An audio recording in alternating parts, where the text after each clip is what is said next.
சட்டை கழுத்து போட்டு முடி வெட்டுறேன். இங்க பாருங்க நடுக்கம் நடுங்குது, வெட்டுறாங்க. அவருக்கு கை வரைச்சுக்கிருச்சு. அண்ணா இருக்குண்ணா, வெட்ட முடியல.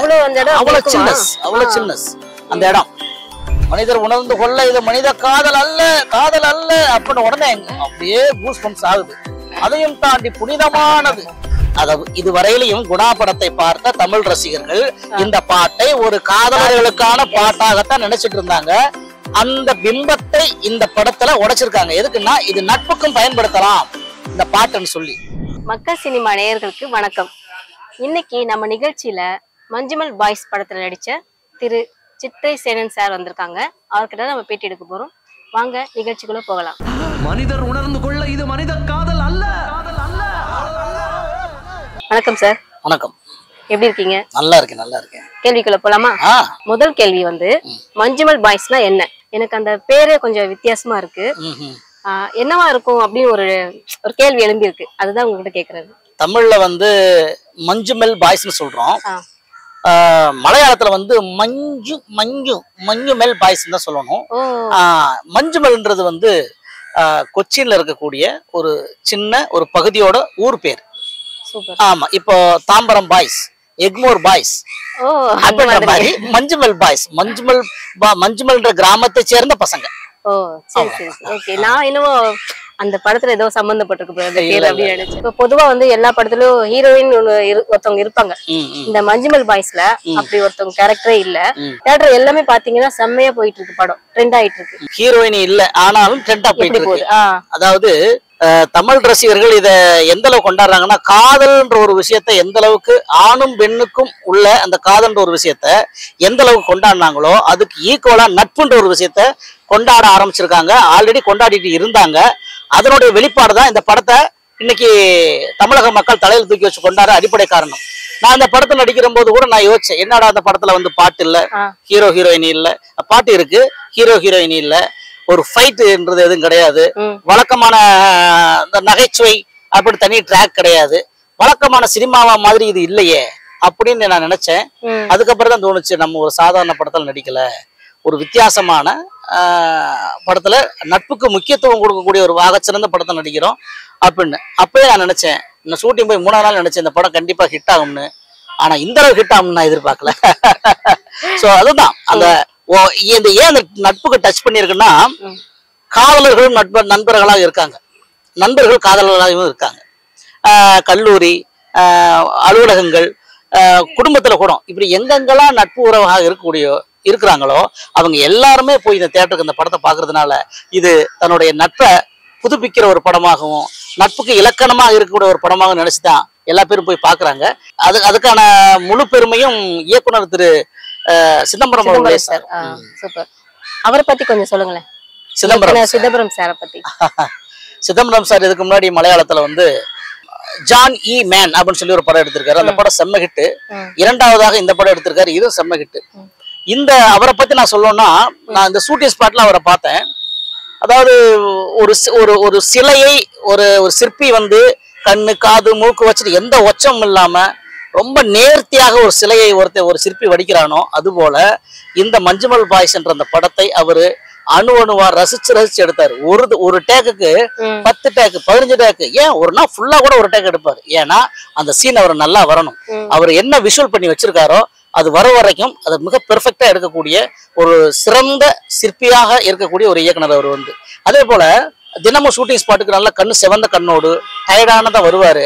ஆனா ஸ்பாட்டுக்கு வந்த உடனே உள்ள சுறுசுறுப்பா இயங்குவாரு. ஆனா அப்படி தாண்டியும் அவர் முகத்த ஒரு டயர்டு தெரியும், கை காலெல்லாம் பெயினா இருக்கு, அது தெரியும். எனக்கு வந்து சார் ஓய்வு இல்லையா சார், இந்த படம் நல்லா வரணும், இது நல்லா முடிச்சாகணும், அது வரைக்கும் எனக்கு தூக்கம் இல்லை ஓய்வு இல்லைன்னாரு. எங்களுடைய கேப்டன், எங்க ஷிப்போட கேப்டனே அப்படி இருக்கிற போது நாங்க இன்னும் அதுக்கு ஈக்குவலா தானே இருக்கணும். ஆமா, நாங்க அங்க ஷூட்டிங் ஸ்பாட் போனதுல இருந்து 4 மணி நேரம் தான் தூங்கணும். எங்களுக்கு ஒர்க் இருந்துகிட்டே இருந்தது. ஸோ அவருக்கு ஈக்குவலாக நாங்கள் வந்து கடினமா உழைச்சோம். அதுக்கு முன்மாதிரியா இருந்தவர் திரு இயக்குனர் சிதம்பரம் அவர்கள். அவருடைய உழைப்பு கிடைச்ச பரிசுதான் இந்த வெற்றி. இப்போ அவர் வந்து ஆர்டிஸ்ட் கிட்ட எப்படி நடந்துக்கிட்டாங்க? ஆர்டிஸ்ட் கிட்ட ஒரு நாளும் அவர் முகம் சுழிச்சு நான் பார்த்ததில்லை. அந்த முகத்துல ஒரு கோபம் வந்து நான் பார்த்ததில்லை. அதிகமா நான் பார்த்தது என்னன்னா அமைதியும் சிரிப்பு மட்டும்தான். ஏன் அப்படி இருக்கிறது ஒரு வகையில் நல்ல விஷயம் தான். ஏன்னா ஒரு கோவப்பட்டாருன்னு வச்சுங்களேன் டைரக்டர், ஆர்டிஸ்டுக்குள்ள ஒரு படபடப்பு தன்மை வரும். அந்த படபடப்பு தன்மை வந்துச்சுன்னா அவனுக்குள்ள கலை வராது, கவலை தான் வெளிவரும். கரெக்டா சொன்னீங்க. அதனால அவர் ஆர்டிஸ்ட வந்து கம்ஃபர்டபுளா வச்சுக்கிட்டாரு. அப்படி வச்சுக்கிற போய் தான் சுதந்திரமாக, மனபாரம் இல்லாம, மகிழ்ச்சியாக, இயல்பாக ஒவ்வொருத்தரும் அந்த கேரக்டரை உணர்ந்து ரசிச்சு நடிக்க முடிஞ்சது. நீங்க ஷூட்டிங் ஸ்பாட்ல சக நடிகர் இருந்திருப்பாங்கல்ல, அவங்க கூட நடிச்ச அனுபவம் சொல்லுங்க. அந்த மஞ்சுமல் பாய்ஸ் இருந்தாங்களா, அவங்கள பத்தி கொஞ்சம் சொல்லுங்க. மஞ்சுமல் பாய்ஸ் 11 பேர் கொண்ட அந்த குழு, அவங்கதான் படத்துல மெயினான ஹீரோஸ். அவங்க வந்து அவங்கள போல ஒரு நண்பர்கள் வந்து ரொம்ப நாள் பழகின ஒரு நண்பர்கள் கிட்ட என்ன மாதிரி ஒரு உணர்வு ஏற்படுமோ அந்த உணர்வை அந்த 11 பேரும் எங்களுக்கு கொடுத்தாங்க. அவ்வளவு கம்ஃபர்டபுளா எங்களை வச்சுக்கிட்டாங்க. சேட்டா சேட்டான்னு ஒரு பக்கம் அன்பு பொழியிறது, அண்ணா அண்ணான்னு ஒரு பக்கம் பேசுவாங்க. அவங்க சூஸ் கொடுத்துட்டீங்களா அண்ணனுக்கு, சேட்டாவுக்கு, அண்ணன் சாப்பிட்டீங்களா, எல்லாம் பார்த்த உடனே ஷூட்டிங் ஸ்பாட்ல கையை கொடுக்குறது நம்ம வந்து கட்டி பிடிப்பாங்க, இன்னைக்கு நல்லா பண்றோம் அப்படின்னு சொல்லி ஒரு ஒரு ரொம்ப ஒரு எனர்ஜெட்டிக்கா இருப்பாங்க. அவங்களுக்குள்ளேயே ஒரு பயங்கரமான ஒரு பாண்ட் இருக்கும், அவ்வளவு ஒரு ஒற்றுமை இருக்கும். அதே பாண்டும் அதே ஒற்றுமையும் எங்க கிட்ட அந்த அன்பு வெளிப்படுத்தினாங்க. ரொம்ப கம்ஃபர்டபுளா எங்களை வச்சுக்கிட்டாங்க. அதே போல நம்ம தமிழ் ஆர்டிஸ்ட், அதுல போலீஸா நடிச்சவங்க, நான் வனத்துறையா நடிச்சிருக்கேன், தீயணைப்பு துறையா நடிச்சவங்க மரியம் சார்ஜ் அவர்கள், அப்புறம் அந்த இது டூரிஸ்ட் கைடா ஒருத்தர் நடிச்சிருப்பாரு ராம்ஸ், அரம்படத்துல அந்த குழந்தையோட அப்பாவை நடிச்சிருப்பாரு. நாங்கெல்லாம் ஒரு டீம். அவங்களுக்கு தனி அறை ஓய்வறை, எங்களுக்கு தனி ஓய்வறை. எங்க ஓய்வறையில என்ன பண்ணுவோம், பாட்டு உட்காந்து நான் பாட்டு பாடுவேன். நான் ஃபோக் சிங்கர்ல சினிமாவும் பாடுறேன், பாடுவேன்.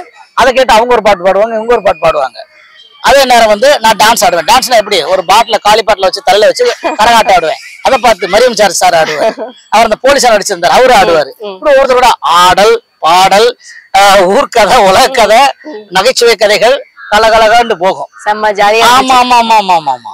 அதே போல இவங்களும் இந்த 11 மஞ்சுமல் பாய்ஸும் என்னை பாட வச்சு கேட்பான்.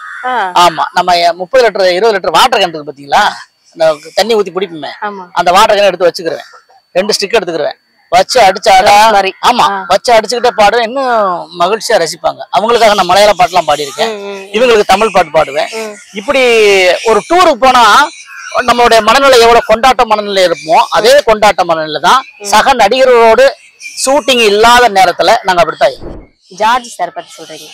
மரியம் ஜார்ஜ் அவரோட நடிச்ச அனுபவங்களா, இந்த படத்துல ஒரே ஒரு சீன் அவருக்கு எனக்கு டயலாக் இருக்கு. காளான் காளான் விற்பாங்க, நூடுல்ஸ் விற்கிற ஒரு கடைக்காரர், அவர் வந்து டீ கடை வச்சிருப்பாங்க.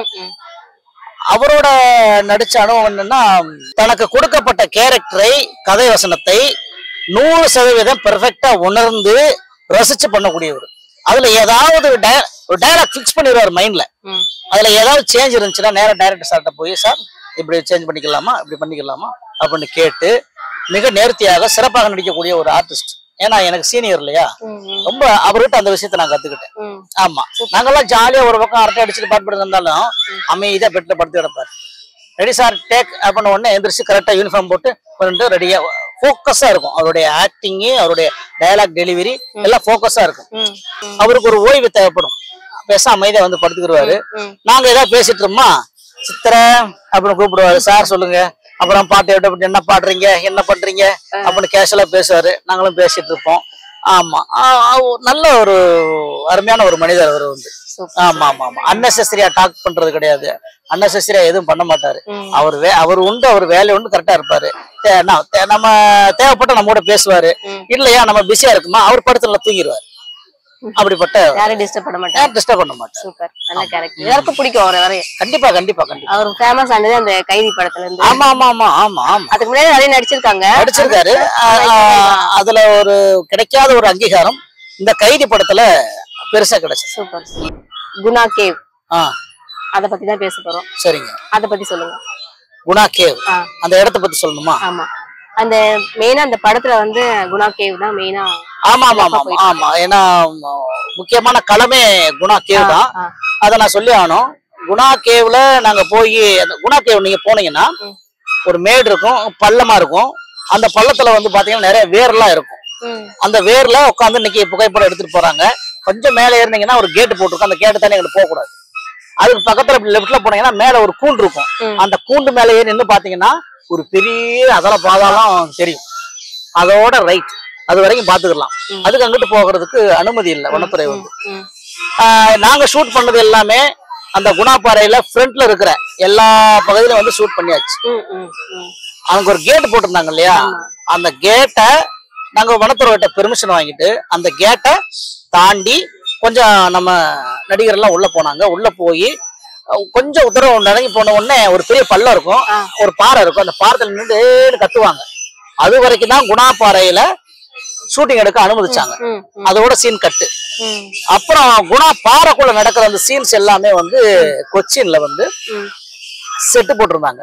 கிட்டத்தட்ட ஒரு 3.5 கோடிக்கு செட்டு போட்டு 3 மாசமா 3.5 கோடிக்கு கிட்டத்தட்ட 50 அடி உயரம் 150 அடி அகலத்துல நீளத்துல போட்டிருந்த செட்டு. பிரம்மாண்டமான செட்டு. அந்த குணாப்பாறையில என்ன மாதிரி தாவரங்கள் முளைச்சிருக்கோ அந்த தாவரங்களை வேரோட பிடிக்கி வந்து அங்க வச்சு முளைக்க வச்சாங்க. என்ன பூச்சிகள் அங்க வந்து ஊறுதோ அந்த பூச்சியை கொண்டு வந்து அங்க ஊற வச்சாங்க. என்ன நடபாதையில இந்த துண்டு பீடி, சிகரெட்டு, பிஞ்ச செருப்பு இதெல்லாம் கீழே கிடக்கும்ல, இதெல்லாம் கொண்டு வந்து அட்மாஸ்பியர்ல போட்டிருந்தாங்க. எலும்பு, மிருக அனிமலோட எலும்பு இவ்வளவு டீட்டெயிலா அந்த குணாப்பாறைய வச்சிருந்தாங்க. நீங்க படம் பாத்தீங்கன்னா தெரியும். ஆமா ஆமா, ஒரிஜினல் குணாப்பாறை எது, செட்டிங் எதுன்னு உங்களால அடையாளமே கண்டுபிடிக்க முடியாது. அந்த அளவுக்கு மிக நேச்சரா வந்து அந்த குணாப்பாறை செட் போட்டிருந்தாங்க. நான் ஃபர்ஸ்ட் டைம் அந்த குணாப்பாறை செட்டுக்குள்ள போன உடனே ஒரு நிமிஷம், டேய் உண்மையிலே குணாப்பாறைக்குள்ள வந்துட்டோமா அப்படின்ற ஒரு ஆச்சரியம் இருக்கு பாத்தீங்களா. அது கண்ணை விட்டு இன்னும் அகலல. அவ்வளவு பெரிய ஒரு பிரம்மாண்டம். அந்த கலையை படைச்சவர் வந்து அஜயன் சொல்லி கலை இயக்குனர். உண்மையில அவருக்கு தான் ஹேட்ஸ் ஆஃப் சொல்லணும். எக்ஸலண்டா பண்ணி வச்சாங்க. இதுதான் இதுக்குள்ளதான் நாங்க வந்து ஷூட் பண்ணோம். Super super. அடுத்த முக்கியமான கொஸ்டின் என்ன கொஸ்டின்னா, கண்மணி அன்போடு காதலன் இந்த சாங் பாத்தீங்கன்னா இதுக்கு என்ன விஷயமே தெரியாது எல்லாருக்கும். ஆனா அந்த சாங்காக மெயினா போயிட்டு இருக்காங்க படத்துக்கு. தியேட்டர் ஃபுல்லா அந்த பாட்டு தான் இப்போ ட்ரெண்டிங்கே தான். அதை பத்தி என்ன நினைக்கிறீங்க? அதை பத்தி அதாவது மஞ்சுமல் பாய்ஸ் அப்படின்ற படத்தோட முக்கியமான கதைக்களமே குணாப்பாறை தான். அப்போ குணாப்பாறை தான் மெயின் இடமே அந்த படத்துல. அப்போ குணாப்பாறைன்னா குணான்ற பேர் இருக்கு அந்த பாறையில. அப்போ குணாக்குள்ள என்ன இருக்கு? படம் இருக்கு. குணான்னு படம் இருக்கு. அந்த படத்துக்குள்ள என்ன இருக்கு? கண்மணி அன்போடு காதல் பாட்டு இருக்கு. அந்த பாட்டு எங்க எடுக்கப்பட்டிருக்கு? குணாப்பாறையில. இவ்வளவு இந்த மஞ்சுமல் பாய்ஸ்ன்ற படத்துக்கும் குணா பாறைக்கும் குணா பாட்டுக்கும் குணா பட நடிகருக்கும் குணா படத்தின் இசையமைப்பாளருக்கும் குணா படத்தின் இயக்குனருக்கும் இவ்வளவு நெருங்கிய தொடர்பு இருக்கு. அப்போ தமிழ் மக்களுக்கும் இந்த மஞ்சுமல் பாய்ஸுக்கு என்ன தொடர்பு? குணா பாறை தொடர்பு, குணா பாட்டு தொடர்பு, குணாவில் நடிச்ச இயக்குனர் நடிகர் கமலஹாசன் அவர்கள் தொடர்பு. இவ்வளவு தொடர்பு இருக்கு. அப்போ தனக்கு ஏற்கனவே தொடர்பு உள்ள ஒரு விஷயத்த இந்த படத்துல அது முக்கியமான ஒரு சீன்ல பயன்படுத்துற போது தியேட்டரே ஆர்ப்பரிக்குது. மனிதர் உணர்ந்து கொள்ள இது மனித காதல் அல்ல, காதல் அல்ல அப்படின்னு உடனே அப்படியே கூஸ் பம்ப்ஸ் ஆகுது. அதையும் தாண்டி புனிதமானது. அதுக்கப்புறம் ரொம்ப பொருத்தமான இடம்.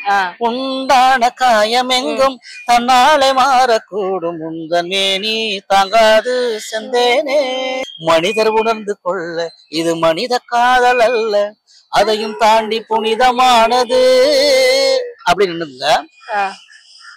இதுவரையிலையும் குணா படத்தை பார்த்த தமிழ் ரசிகர்கள் இந்த பாட்டை ஒரு காதலர்களுக்கான பாட்டாகத்தான் நினைச்சிட்டு இருந்தாங்க. அந்த பிம்பத்தை இந்த படத்துல உடைச்சிருக்காங்க. எதுக்குன்னா இது நட்புக்கும் பயன்படுத்தலாம் இந்த பாட்டுன்னு சொல்லி ஒரு நண்பர்கள் கூடி அந்த பாட்டுக்கு பேக்ரவுண்ட்ல ஒலிக்கிற போது இது நட்புக்கான பாட்டுக்கு அவ்வளவு பொருத்தமா இருக்கு. பாட்டை ஒரு எக்ஸலண்டான ஒரு நட்புக்கும் பொருந்தது, காதலுக்கும் பொருந்தது.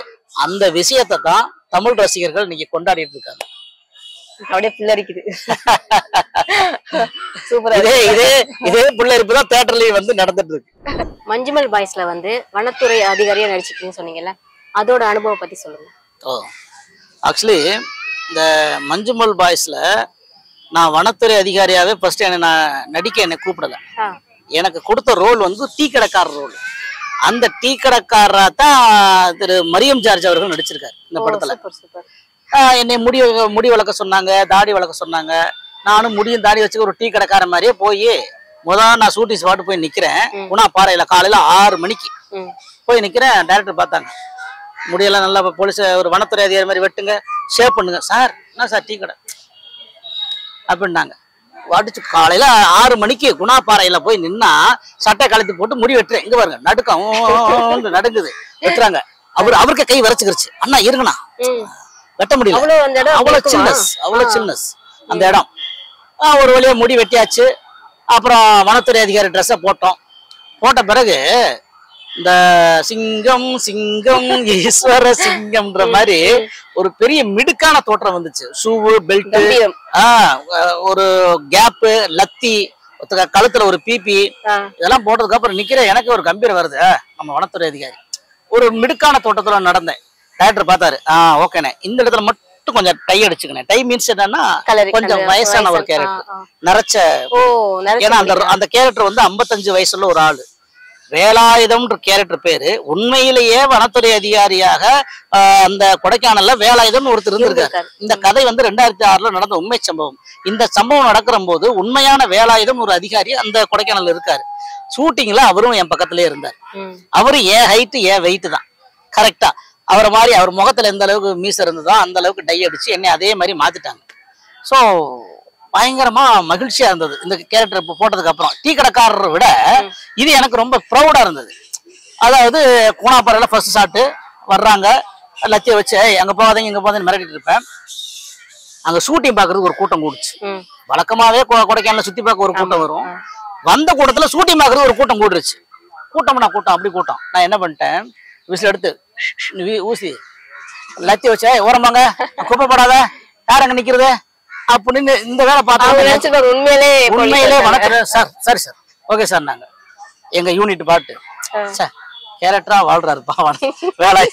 நான் போட்ட உடனே உடம்புக்குள்ள இப்படி இருந்து நானு நெஞ்ச நிமித்தி நம்ம வனத்துறை அப்படின்னு சொல்லிட்டு ஒரு பெரிய ப்ரௌட் வந்துச்சு. இப்படி நடந்தேன் நெஞ்ச நிமித்தி. பாக்குறவங்க எல்லாம் உண்மையிலேயே சார் வணக்கம் சார் சொன்னாங்க வந்த டூரிஸ்ட்லாம். அந்த அளவுக்கு ஒரு உடைய போட்ட எனக்கே எப்படி இருக்குன்னா, அந்த உடைய போட்டு காலமெல்லாம் பணி செய்யக்கூடிய அந்த வனத்துறையை சேர்ந்த அவங்களுக்கு எவ்வளவு ப்ரௌடா இருக்கும். உண்மையில அதை அப்பதான் உணர்ந்தேன். சல்யூட் பண்ணணும். கண்டிப்பா கண்டிப்பா. உங்களுக்குள்ள நிறைய திறமை இருக்கு எனக்கு தெரியும். ஆனா அந்த திறமை என்னன்னு சொல்லிட்டு அவங்களுக்கும் கொஞ்சம் சொல்லுங்க. ஸோ எனக்குள்ள இருக்கிற திறன்கள் என்னன்னு நான் சொல்லணும்னா, அடிப்படையில நான் ஒரு தமிழ் இலக்கியம் படிச்ச தமிழாசிரியர். சென்னை லயோலா கல்லூரியில வந்து பிஏ பிஎட் முடிச்சு கரஸ்ல வந்து எம்ஏ பண்ணியிருக்கேன். ஒரு ஸ்கூல்ல வந்து தமிழ் வாத்தியாரா இருந்திருக்கேன். அதுக்கு அப்புறம் வந்து ப்ரொஃபஸராக இப்ப இயக்குனர் வெற்றிமாறன் அவர்கள் நடத்தக்கூடிய ஒரு இயக்குனர் பயிற்சி கல்லூரியில், அதாவது international institute of film and கல்ச்சரல்ன்ற கல்லூரியில வந்து நாட்டுப்புறவியல் பாடம் நடத்தக்கூடிய ப்ரொஃபஸராகவும் நான் இருக்கேன். அது தாண்டி வட அமெரிக்க தமிழ் சங்கம் நடத்தக்கூடிய சிறகு.com சொல்லி ஒரு வெப் மேகசினோட ஆசிரியரா நான் இருந்தேன். அதுல வந்து சிறுகதை, கவிதை, கட்டுரை, கவிதை எழுதுவேன், கட்டுரை எழுதுவேன், பாட்டு எழுதுவேன். இந்த மாதிரி படைப்புகள் படைச்சுக்கிருப்பேன். தவிர்த்து வீதி நாடகங்கள் கற்றுக் கொடுப்பேன். நாட்டுப்புற நடனங்கள், தப்பாட்டம், கரகாட்டம், ஒயிலாட்டம், கோலாட்டம், கும்மி, இந்த மாதிரி ஆட்டக்கலைகள் கற்றுக் கொடுப்பேன். அதை தவிர்த்து சில ஐடி நிறுவனங்கள்ல, சில தனியார் துறைகள்ல பர்சனாலிட்டி டெவலப்மெண்ட் சொல்லக்கூடிய ஆளுமை பயிற்சி அளிக்க கூப்பிடுவாங்க. அங்க போய் நான் ஆளுமை பயிற்சி கொடுப்பேன். உடல் உழைப்பு சார்ந்த எல்லா பணிகளும் நான் செய்வேன். அதாவது இந்த வேலை தான் நான் செய்யணும் அப்படின்ட்டு சில பேர் ஒரு கட்டமைப்பு வச்சுருவாங்கல்ல, அப்படிலாம் எனக்கு கிடையாது. எந்த வேலை கொடுத்தாலும் செய்யக்கூடிய மனநிலையில தயாரா இருக்கேன். ஏன்னா அப்படிலாம் பாக்குறது கிடையாது. எல்லாரும் வேலைதான். இந்த வேலையை நான் செய்ய மாட்டேன்னு நான் சொல்றேன்னா, நான் கௌரவம் பாக்குறேன்னா, அப்ப அந்த வேலை செய்யறவங்களை நான் இழிவுபடுத்துறேன்னு அர்த்தம். அப்ப அவங்க அப்ப நீ தாழ்வா பாக்குறேன்னு அர்த்தம். அவ்வளவுதான். இந்த இடத்துல என்ன கூட்டி போயிருக்குன்னு சொன்னா கூட நான் கூட்டி போயிருக்குவேன். ஏன்னா நான் அவங்களை நேசிக்கிறேன், அவங்க தொழில் நேசிக்கிறேன். அதனால அதை நான் செய்வேன். ஒரு கனடா நாட்டை சேர்ந்த ஒரு நிறுவனம் வந்து the best Indian folk singer அப்படின்னு சொல்லி இந்திய அளவுல ஒரு சிறந்த நாட்டுப்புற கலைஞர்னு சொல்லி எனக்கு ஒரு விருது கொடுத்துச்சு, அங்கீகரிச்சு. ஸோ தமிழ்நாடு அளவு, இந்திய அளவு, உலக அளவு, இந்த 3 அளவுலையும் நான் வந்து ஒரு அங்கீகாரம், சான்றிதழ் வாங்கியிருக்கேன்.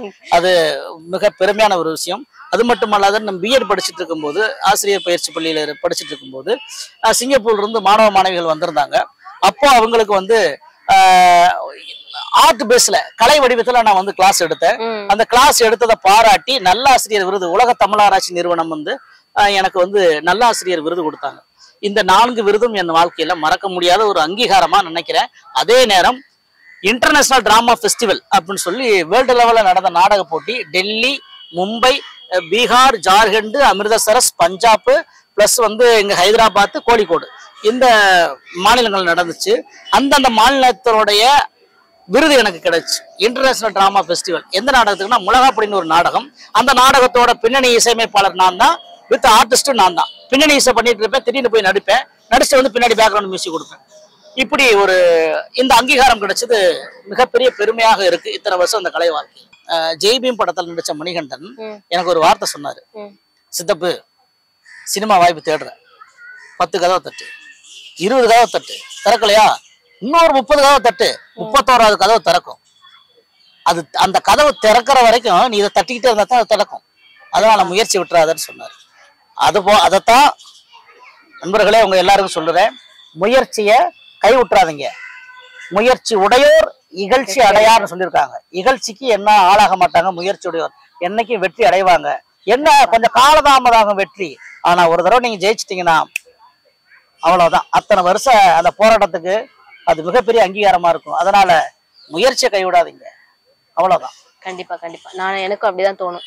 இது வரைக்கும் நான் கேட்ட கேள்விக்கெல்லாம் தெளிவா அழகா பதில் சொன்னீங்க சார். ரொம்ப நன்றி. நன்றி நன்றி நன்றி. மக்களே, நீங்களும் போய் மஞ்சுமல் பாய்ஸ் பாருங்க. இந்த சார் நடிச்சுக்காங்க அந்த படத்துல. அதை தவிர்த்து நிறைய சுவாரஸ்யமான விஷயமும் இருக்கு அதுல, கண்டிப்பா போய் பாருங்க. சரி மக்களே, விடைபெறுகிற நேரம் வந்துச்சு. இது போல வேறொரு நிகழ்ச்சியில மீண்டும் உங்களை சந்திக்கிறேன். அதுவரை உங்களிடம் இருந்து விடைபெறுவது சிற்றரசன் சார். நன்றி நன்றி.